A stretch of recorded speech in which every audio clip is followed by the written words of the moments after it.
నమస్కారం ఘంటారావానికి స్వాగతం. ముందుగా ప్రధానాంశాలు. నేడు రాష్ట్ర శాసనసభ ప్రత్యేక సమావేశం. మాజీ ప్రధాని మన్మోహన్ సింగ్ కు సంతాప తీర్మానం.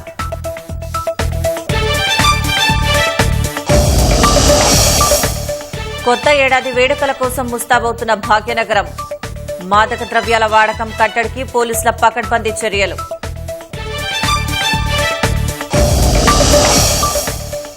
విజయవంతంగా ముగిసిన 37వ హైదరాబాద్ బుక్ ఫెయిర్. 10 రోజుల్లో 13 లక్షలకు పైగా సందర్శకుల హాజరు.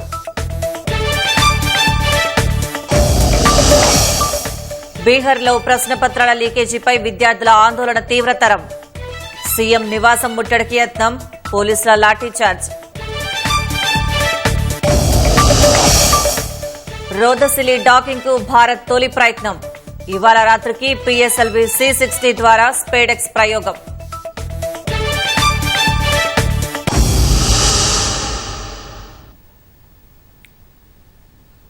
శాసనసభ ఇవాళ ఉదయం 10 గంటలకు ప్రత్యేకంగా సమావేశం కానుంది. మాజీ ప్రధానమంత్రి మన్మోహన్ సింగ్ మృతి పట్ల విచారాన్ని వ్యక్తం చేస్తూ సంతాప ప్రతిపాదనను సీఎం రేవంత్ రెడ్డి ప్రతిపాదిస్తారు. ఇప్పటికే సమావేశానికి సంబంధించిన ఏర్పాట్లను స్పీకర్ గడ్డం ప్రసాద్ కుమార్, శాసనసభ వ్యవహారాల శాఖ మంత్రి దుద్దిళ్ల శ్రీధర్బాబు పరిశీలించారు. అదేవిధంగా సమావేశం సజావుగా సాగేందుకు అన్ని రకాల చర్యలు తీసుకోవాలని సీఎస్ శాంతికుమారి, డీజీపీ జితేందర్, ఇతర ఉన్నతాధికారులతో స్పీకర్ ప్రసాద్ కుమార్ టెలికాన్ఫరెన్స్ ద్వారా మాట్లాడారు. సభ్యులకు ఎలాంటి ఇబ్బందులు లేకుండా అన్ని జాగ్రత్తలు తీసుకోవాలని అధికారులను ఆదేశించారు.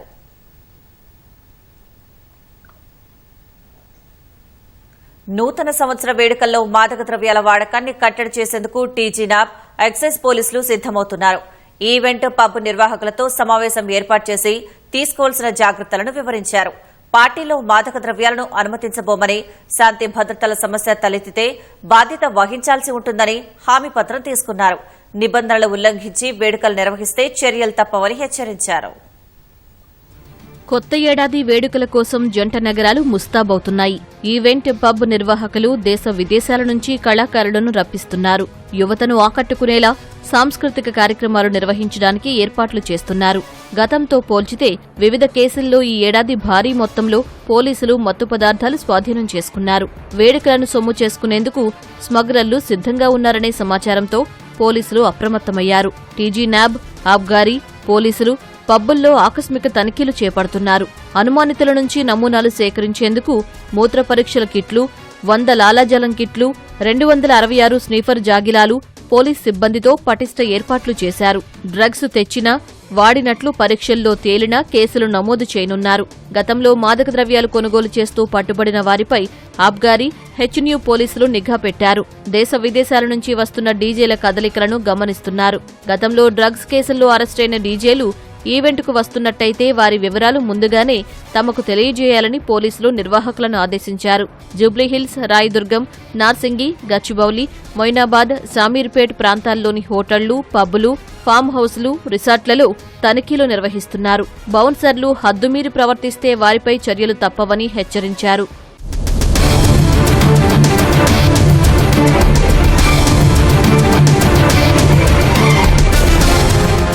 పబ్లకు ఆదివారం నుంచి గురువారం వరకు ఉదయం 10 నుంచి అర్ధరాత్రి 12 గంటలు, శుక్రవారం, శనివారం ఉదయం 10 నుంచి అర్ధరాత్రి 1 గంట వరకు అనుమతులున్నాయి. సంగీతం 45 డెసిబెల్స్ మించరాదు. పబ్ల సమయపాలన నిర్వహణపై పోలీసులు నిఘా ఉంచారు. ఈ ఏడాది ఇప్పటి వరకు నిర్దేశించిన సమయం ఉల్లంఘించినందున 14 ఎఫ్ఐఆర్లు, 21 పెట్టి కేసులు, శబ్ద ఉల్లంఘనలపై 11 ఎఫ్ఐఆర్లు నమోదైనట్లు వివరించారు.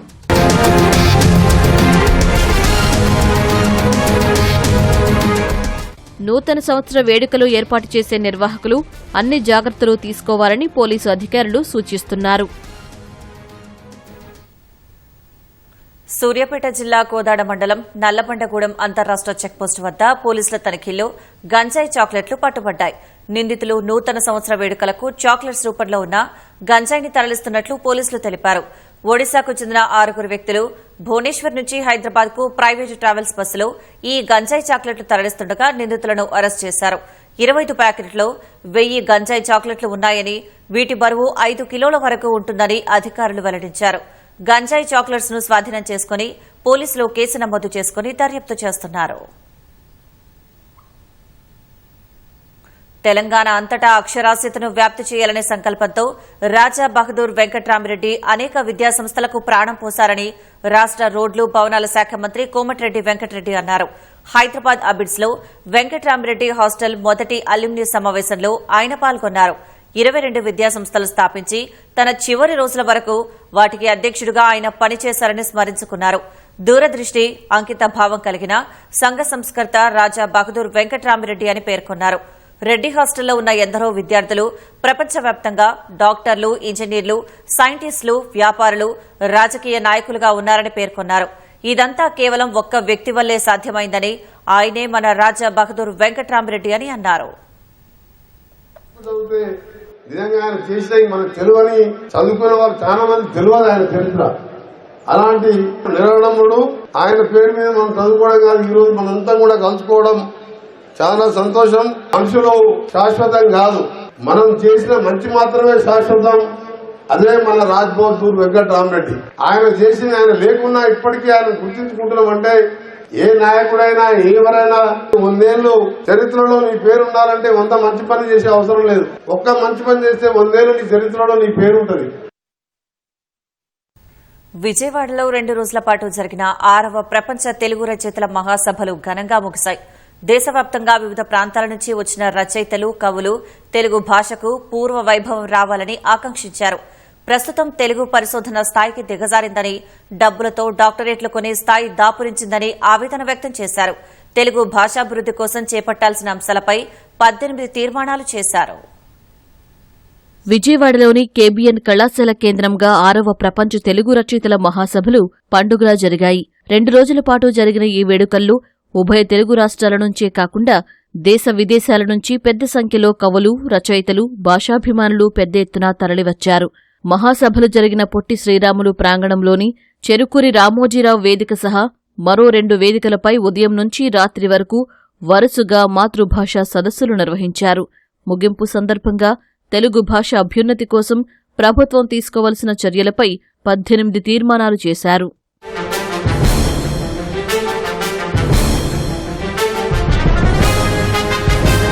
ఇంటా బయట అన్ని సామాజిక జీవన వ్యవహారాల్లోనూ తెలుగు వినియోగాన్ని పెంపొందించాలని తీర్మానం చేశారు.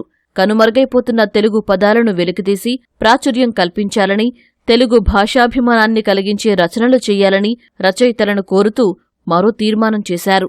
ఆంగ్ల పదాలకు సమానమైన, సహజమైన తెలుగు పదాలు సృష్టించాలని రచయితలు, భాషా పండితులను కోరుతూ తీర్మానం చేశారు. బాలల మనోవికాసానికి తోడ్పడే విధంగా కనీసం ప్రాథమిక విద్య వరకు తెలుగులోనే బోధన జరగాలని ప్రభుత్వాన్ని కోరుతూ తీర్మానించారు. డిగ్రీ స్థాయిలో అన్ని సెమిస్టర్లలో తెలుగుని ఒక పాఠ్యాంశంగా బోధించాలని కోరుతూ తీర్మానించారు. సాంకేతిక విద్యను కూడా మాతృభాషలోనే బోధించాలని కేంద్ర ప్రభుత్వం తీసుకొచ్చిన విధానాన్ని మహాసభ స్వాగతించింది. దీనికోసం రాష్ట్ర ప్రభుత్వం ముందుకొచ్చి తగిన చర్యలు తీసుకోవాలని తీర్మానం చేసింది.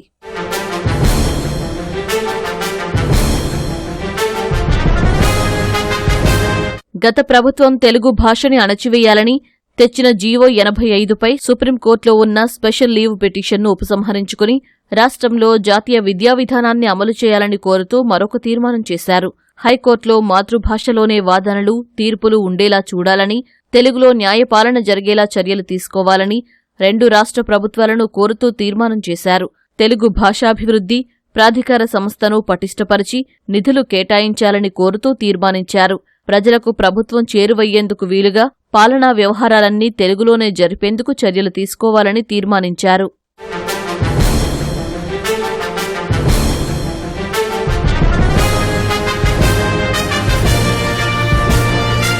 తెలుగు అకాడమీకి పూర్వ ఔన్నత్యాన్ని తీసుకురావాలని ప్రభుత్వాన్ని కోరుతూ తీర్మానం చేశారు. పొట్టి శ్రీరాములు పేరిట తెలుగు విశ్వవిద్యాలయం ఏర్పాటుకు రాష్ట్ర ప్రభుత్వం పూనుకోవాలని విజ్ఞప్తి చేస్తూ తీర్మానించారు. సమగ్రమైన లక్ష్యాలతో వివిధ అకాడమీలను పటిష్టపరచాలని తీర్మానించారు.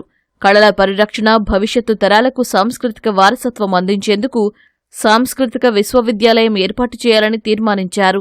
గ్రంథాలయ సంస్థలను పటిష్టపరిచి పుస్తకాల కొనుగోలును ప్రకటించాలని కోరుతూ తీర్మానం చేశారు. State library, state archaeology museum వంటి సంస్థలు ఏర్పాటు చేయాలని కోరుతూ మరొక తీర్మానం చేశారు. తెలుగు మాధ్యమంలో చదివిన విద్యార్థులకు ప్రభుత్వ ఉద్యోగాల్లో 5% రిజర్వేషన్ కల్పించాలని కోరుతూ తీర్మానం చేశారు. తెలుగు సాంస్కృతిక వైభవాన్ని నిలబెట్టడానికి, కళారూపాలు, దృశ్య కళలను కాపాడటానికి కంకణబద్ధంగా తమ భాష, సాంస్కృతిక విధానాలను రూపొందించి ప్రకటించాలని ఉభయ రాష్ట్ర ప్రభుత్వాలను కోరుతూ తీర్మానం చేశారు. ఈ 18 తీర్మానాలను మనం మంత్రి గారి ద్వారా ప్రభుత్వానికి అందజేస్తున్నాము. మీ అందరూ కరతాళ ధ్వనులతో ఈ తీర్మాన ఆమోదాన్ని మాన్య మంత్రివర్యులకు తెలియజేయవలసిగా లేచి నిలబడి మీ అందరూ చప్పట్లతో ఈ తీర్మానాన్ని ప్రభుత్వానికి నివేదించవలసిందిగా ప్రార్థన.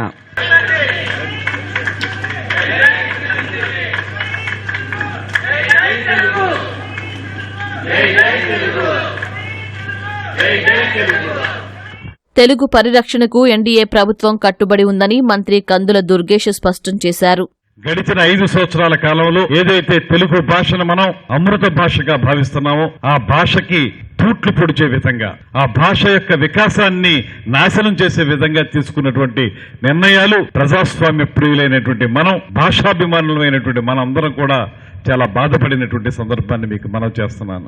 మాతృభాషలో విద్యాబోధన జరిగిన దానికి, పరభాషలో విద్యాబోధన జరిగిన దానికి ఉన్న తేడా ఏంటంటే, తల్లిపాలు తాగి పెరిగిన బిడ్డకి, పోతపాలు తాగి పెరిగిన బిడ్డకి ఎంత తేడా ఉంటుందో ఆరోగ్యంలో, అదేవిధంగా భాష విషయంలో కూడా మన మాతృభాషలో విద్యాబోధన జరిగితే ఆ విద్యార్థి సంపూర్ణమైనటువంటి వ్యక్తిత్వ వికాసానికి పూర్తిగా అర్హుడవుతాడనేటువంటి మాటని ఇక్కడ అర్థం చేసుకోవాలి. ఈ మధ్య కాలంలోనే పవన్ కళ్యాణ్ గారు చెప్పారు, ఇది సాహితీ పర్యాటకం అనేటువంటి మాట. వారు చెప్పిన విధంగానే ఎక్కడైతే సాహిత్యం ఫరిడివిల్లినటువంటి ప్రాంతాలు ఉన్నాయో, ఇప్పుడు ఉత్తరాంధ్రకి వెళితే కారా మాస్టారు అద్భుతమైనటువంటి పుస్తక గ్రంథాలని అక్కడ ఏర్పరిచినటువంటి సందర్భం మనం చూసాం. బ్రౌన్ మందిరం, రాజమండ్రిలో గౌతమి లైబ్రరీ, అదేవిధంగా ఆంధ్ర విశ్వవిద్యాలయంలో ఉన్నటువంటి అద్భుతమైనటువంటి గ్రంథాలయం, ఇవన్నీ కూడా మన భాషా వికాసానికి గాని, వ్యక్తిత్వ వికాసానికి గాని ఎంతగానో తోడ్పడినటువంటి ప్రధానమైనటువంటి ఆలయాలు. ఎక్కువ టూరిజం గాని, వెల్నెస్ టూరిజం గాని, లేకపోతే ఇతర టూరిజంలు ఏవైతే మాట్లాడుతున్నాం వాటితో పాటు సాహితీ టూరిజం కూడా అన్ని కలిపి ముందుకు తీసుకెళ్ళడానికి ప్రయత్నం చేస్తాననేటువంటి మాటని నేను ఈ సందర్భంగా మనవి చేసుకుంటున్నాను. రెండో రోజు జరిగిన తెలుగు మహాసభల్లో సాహితీ ప్రేమికులు సందడి చేశారు. కొందరు కవితలు వినిపించగా మరికొందరు సాహితీ ఉపన్యాసాలతో ఆకట్టుకున్నారు. పరిశోధనా సంఘంపై వాడివేడి చర్చ సాగింది. డబ్బులుంటే డాక్టరేట్లు వచ్చే పరిస్థితులు వచ్చాయని, భాషా పరిశోధనా స్థాయి దిగజారిందని వక్తలు అభిప్రాయపడ్డారు. భాషా పరిశోధన ఎలా చెయ్యాలి, ఎందుకు చేయాలి అనే అంశాన్ని ఎవరూ పట్టించుకోవట్లేదని ఆవేదన వ్యక్తం చేశారు. తెలుగు వెలగాలంటే అది మన ఇంటిలో నుంచే ముందు అందరూ తెలుగులో మాట్లాడటం అనేది నేర్చుకోవాలి. చిన్న చిన్న పదాలు తెలుగు మాధ్యమంలో చదువుకుంటే ఉపాధి వస్తుంది అనేటువంటి ఒక హామీ ఉండాలి. తెలుగు భాష యొక్క ప్రాధాన్యతని, ప్రాముఖ్యతని, సాహిత్యాన్ని, మన చరిత్రని, ప్రత్యేకతని, ఘనతని, విశిష్టతని నేటి తరంలోకి తీసుకెళ్ళడానికి రచయితలు, కవులు, ఉపాధ్యాయులు, తల్లిదండ్రులు, సమాజంలోని వాళ్ళందరూ కూడా బాధ్యత తీసుకొని చక్కగా ముందుకు వెళ్లాలనే ఆశ, ఆకాంక్ష వ్యక్తం చేస్తున్నాను. తెలుగు రచయితల మహాసభల్లో భాగంగా భాషోద్యమ సదస్సు ఉత్సాహంగా సాగింది. 14 దేశాల్లో 1,35,000 మంది విద్యార్థులు తెలుగు నేర్చుకుంటున్నారని, ఈ స్ఫూర్తి రాష్ట్రంలో కొరవడిందని రచయితలు అభిప్రాయపడ్డారు. ఇంట్లోనూ మాతృభాషను విరివిగా వాడాలని, అప్పుడే పిల్లలకు సులువుగా మాతృభాష వస్తుందని సూచించారు. వాళ్ళ మాతృభాషలో చదువుకుంటామనే వాళ్ళకి కూడా అది ఆ స్కూల్లో అందుబాటులో లేకుండా పోతున్నాయి. వీటన్నిటిని మార్చడం కోసం ప్రభుత్వాలు కృషి చేయకపోతే ప్రభుత్వాల మీద తిరగబడి మనం పనిచేయించుకోవాల్సిన అవసరం ఉంది. తెలుగు భాష అభివృద్ధి ప్రాధికార సంస్థని తెలుగు లాంగ్వేజ్ డెవలప్మెంట్ అథారిటీ అని వాళ్ళు ఇంగ్లీష్లో జీవో ఇచ్చారు. దాన్ని పూర్తిగా జీవో ఇచ్చారు తప్ప ఇంతవరకు 7 సంవత్సరాల నుంచి ఆ జీవో నిద్రపోతుంది తప్ప ఆచరణలో రాలే. అది పూర్తిగా ఆచరణలోకి వస్తే ఈ ఉద్యమం యొక్క ఫలితాలు చాలా త్వరగా వేగవంతంగా వస్తాయి. సమకాలీన సమాజానికి కావాల్సిన విధంగా తెలుగు భాషను యొక్క వాడుకను అభివృద్ధి చేయడం కూడా చాలా అవసరం. ప్రభుత్వం కూడా పాఠశాల స్థాయి వరకు తెలుగు మాధ్యమంలోనే అన్ని యాజమాన్య పాఠశాలలో ఉండే విధంగా చర్యలు తీసుకోవాలి. తెలుగు మాధ్యమంలో చదువుకున్నటువంటి పిల్లలకు ప్రభుత్వ ఉద్యోగాలలో తమిళనాడు తరహాలో ఒక రిజర్వేషన్ కల్పించాలి. మరి అలా చేసినప్పుడు మాత్రమే తెలుగు భాష బ్రతకగలుగుతుంది. తెలుగు సంస్కృతం లాగా కనుమరుగయ్యేటటువంటి పరిస్థితి కనిపిస్తోంది. కాబట్టి వెంటనే ప్రభుత్వం ఈ చర్యలు తీసుకోవాలి. 10 రోజుల పాటు పుస్తక ప్రియులను అలరించిన హైదరాబాద్ బుక్ ఫెయిర్ ముగిసింది. ఈ నెల 19న ప్రారంభమైన పుస్తక ప్రదర్శన ఆద్యంతం కన్నుల పండుగగా సాగింది. లక్షలాది మంది ఈ బుక్ ఫెయిర్ ను సందర్శించినట్లు నిర్వాహకులు తెలిపారు. గడిచిన 36 ఏళ్ల కంటే ఈసారి ఎక్కువ మంది హాజరయ్యారని తెలిపారు. 37వ హైదరాబాద్ బుక్ ఫేర్ విజయవంతంగా ముగిసింది. 10 రోజుల్లో 13 లక్షలకు పైగా సందర్శకులు హాజరయ్యారని నిర్వాహకులు వెల్లడించారు. హాజరైన వాళ్లలో 90 నుంచి 95% మంది పుస్తకాలు కొనుగోలు చేశారని, ఇది శుభ పరిణామమని తెలిపారు. ముఖ్యంగా యువత పుస్తకాలు చదవరు అనే అపోహను తొలగిస్తూ ఈసారి బుక్ ఫేర్ కు యువ రచయితలతో పాటు యువ పాఠకులు ఎక్కువగా వచ్చారని వెల్లడించారు. నిత్యం కంప్యూటర్ల ముందే ఉంటారనుకునే సాఫ్ట్వేర్ ఉద్యోగులు సైతం ఈసారి ఎక్కువగా పాల్గొన్నారని నిర్వాహకులు తెలిపారు. చివరి రోజు కావడంతో బుక్ ఫేర్ ప్రాంగణమంతా ఉదయం నుంచి కిక్కిరిసిపోయింది. చిన్న పెద్ద తేడా లేకుండా తమకు నచ్చిన పుస్తకాల్ని సందర్శకులు కొనుగోలు చేశారు. పుస్తక పఠనం ద్వారా భవిష్యత్తు ఆశాజనకంగా మారుతుందనే నమ్మకాన్ని హైదరాబాద్ బుక్ ఫేర్ కలిగించిందని నిర్వాహకులు పేర్కొన్నారు.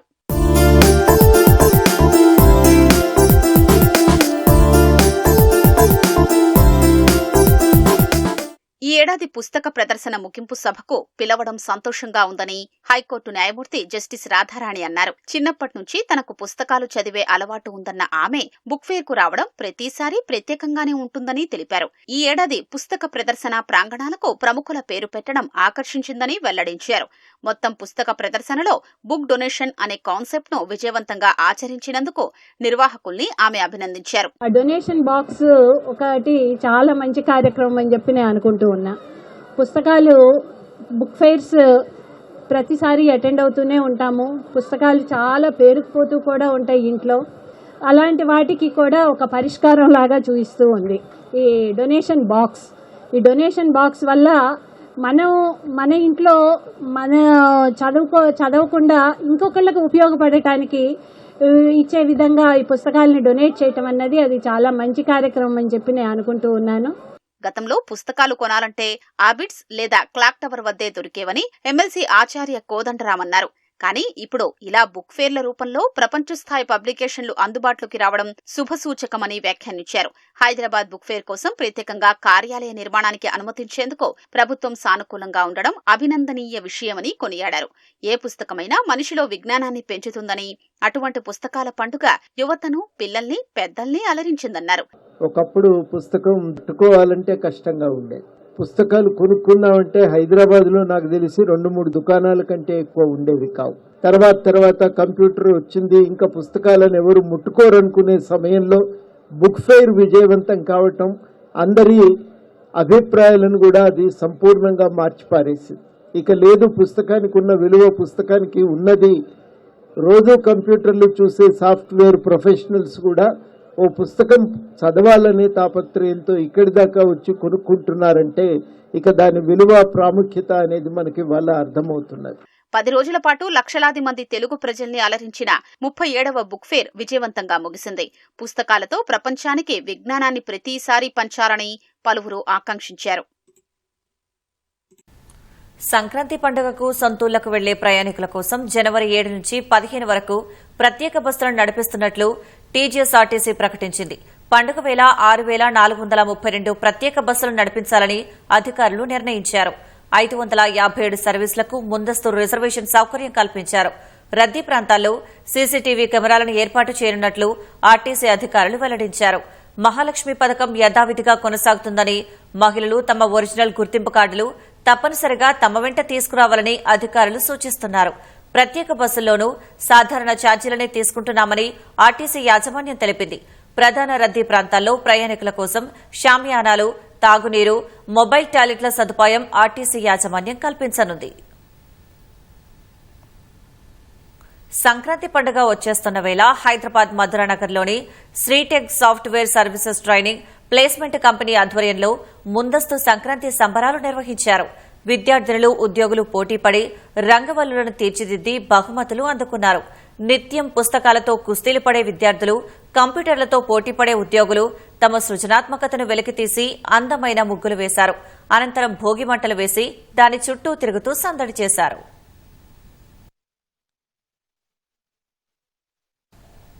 భద్రాచలం శ్రీ సీతారామచంద్రస్వామివారి దేవాలయం విద్యుత్ దీపాలతో దేదీప్యమానంగా వెలిగిపోతోంది. మంగళవారం నుంచి శ్రీ వైకుంఠ ఏకాదశి అధ్యయనోత్సవాలు ప్రారంభం కానున్న నేపథ్యంలో ఆలయాన్ని విద్యుత్ దీపాలతో ప్రత్యేకంగా అలంకరించారు. ఈ నెల 31 నుంచి జనవరి 20 వరకు శ్రీ వైకుంఠ ఏకాదశి అధ్యయనోత్సవాలు జరగనున్నాయి. సీతారామచంద్రస్వామి రోజుకో అవతారంలో భక్తులకు దర్శనమివ్వనున్నారు. జనవరి 9న పవిత్ర గోదావరి నదిలో తెప్పోత్సవం వేడుక, 10న స్వామివారు ఉత్తర ద్వారం నుంచి భక్తులకు దర్శనమివ్వనున్నారు.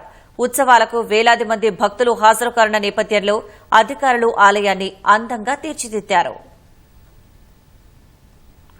ఉమ్మడి వరంగల్ జిల్లాలో పెద్ద పులి సంచారం అటవీశాఖ అధికారులకు కంటి మీద కునుకు లేకుండా చేస్తోంది. గత కొద్ది రోజులుగా నల్లబెల్లి మండలంలోని పలు గ్రామాల్లో సంచరిస్తున్నట్లు గుర్తించిన అధికారులు 2 రోజుల క్రితం మహబూబాబాద్ జిల్లా కొత్తగూడ మండలం ఎంచగూడెం అటవీ ప్రాంతంలోకి ప్రవేశించినట్లు నిర్ధారించారు. దీంతో అధికారులు 4 బృందాలుగా విడిపోయి పులి ఆనవాళ్ల కోసం తనిఖీలు చేపట్టారు. అడవి లోపల పులిని గుర్తించడం సాధ్యం కాదని గుర్తించి అనువైన చోట కెమెరాలను ఏర్పాటు చేశారు. అడవిలోకి ఎవరూ వెళ్లొద్దని ప్రజలకు హెచ్చరికలు జారీ చేశారు. పంట పొలాలలో పని చేసుకునేందుకు రైతులు ఒంటరిగా వెళ్లవద్దని 4 గంటలకే ఇళ్లకు చేరుకోవాలని సూచించారు.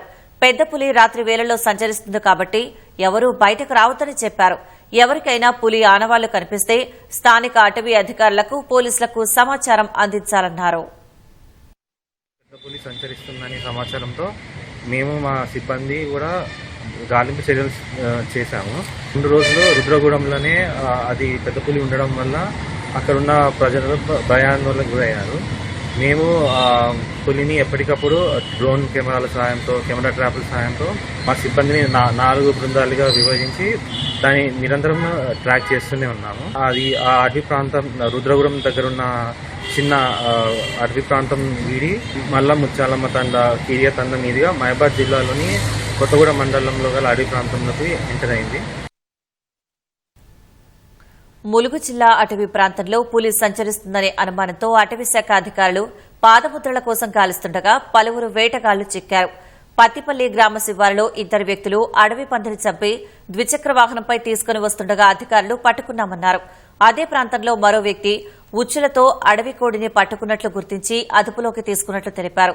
జంగాలపల్లి సమీపంలోని మేడివాగు వద్ద ఉచ్చులతో 3 అడవి పందులు పట్టిన 4గురిని అదుపులోకి తీసుకున్నట్లు వెల్లడించారు. వీరందరినీ ములుగు అటవీ శాఖ కార్యాలయానికి తరలించారు. వారిపై కేసు నమోదు చేస్తామని అటవీ శాఖ అధికారి డోలి శంకర్ తెలిపారు. అడవిలో తిరిగే జంతువులపై దాడి చేసి చంపినట్లయితే కఠిన చర్యలుంటాయని హెచ్చరించారు.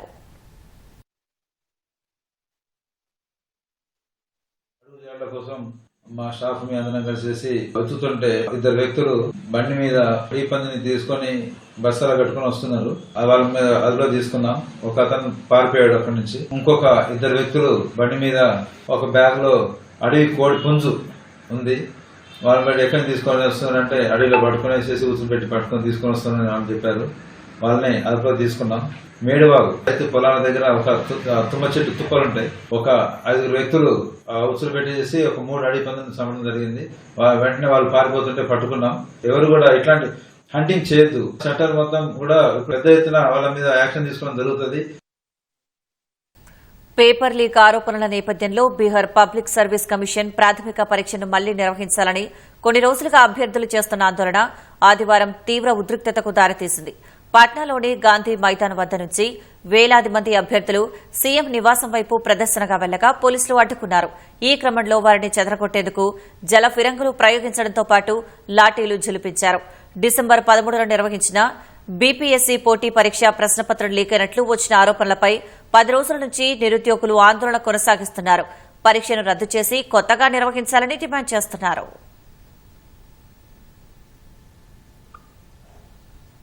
ఆ నగరంలోని ఓ చర్చిలో ఒళ్లు గగురు పొడిచే కుడ్య చిత్రాలు, మానవ అస్థికలు కనిపిస్తాయి. కొన్ని ఇళ్లలో పుర్రెలు, ఎముకలు కనిపిస్తాయి. వాటికి ప్రజలు ప్రత్యేక పూజలు చేస్తుంటారు. అదేంటి ఈ కాలంలో అలాంటి పూజలు, అది కూడా బహిరంగంగా చేయడం ఏంటనే అనుమానాలు వస్తాయి. అధికారులు పట్టించుకోరా అన్న సందేహాలు కలుగుతాయి. ఆ నగరం పేరేంటి, ఎందుకలా చేస్తున్నారన్న విషయాలను ఈ కథనంలో చూద్దాం.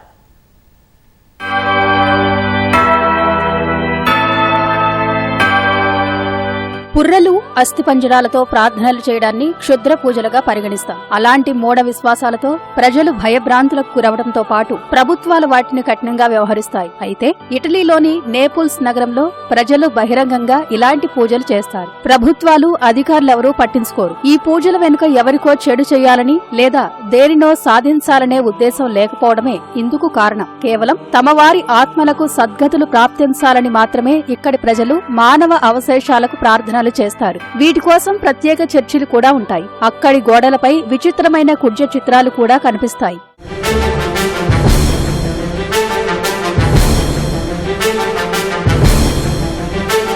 రోమన్, గ్రీకు నాగరికతల నాటి నుంచి ఆ ప్రాంతాల్లో మానవ అవశేషాలను పూజించడం కొనసాగుతున్న కాలక్రమంలో ఈ పూజల ఉనికి తగ్గింది. 17వ శతాబ్దంలో ఇక్కడ ప్లేగు వ్యాధి ప్రబలి జనాభాలో సగం తుడిచిపెట్టుకుపోయింది. సామూహిక సమాధుల్లో తమ వారిని గుర్తించడం కష్టం కాబట్టి దొరికిన పుర్రెలు, అవశేషాలకు ప్రార్థనలు చేయడాన్ని నియాపోలిటన్లు ఆనవాయితీగా చేసుకున్నారు. అనేక సంస్కృతుల్లో పుర్రెను మరణానికి సంకేతంగా భావిస్తే నేపుల్స్ ప్రజలు మాత్రం పుర్రెను పవిత్రమైందిగా చెప్తుంటారు. కొందరు చనిపోయిన తమ ఆప్తుల గుర్తులుగా వాటిని భద్రపరుచుకుంటారు. మరణానంతర జీవితంలో తమ వారితో సంప్రదింపులు జరపడానికి పుర్రెలు సాధనాలుగా ఉంటాయని చెబుతుంటారు.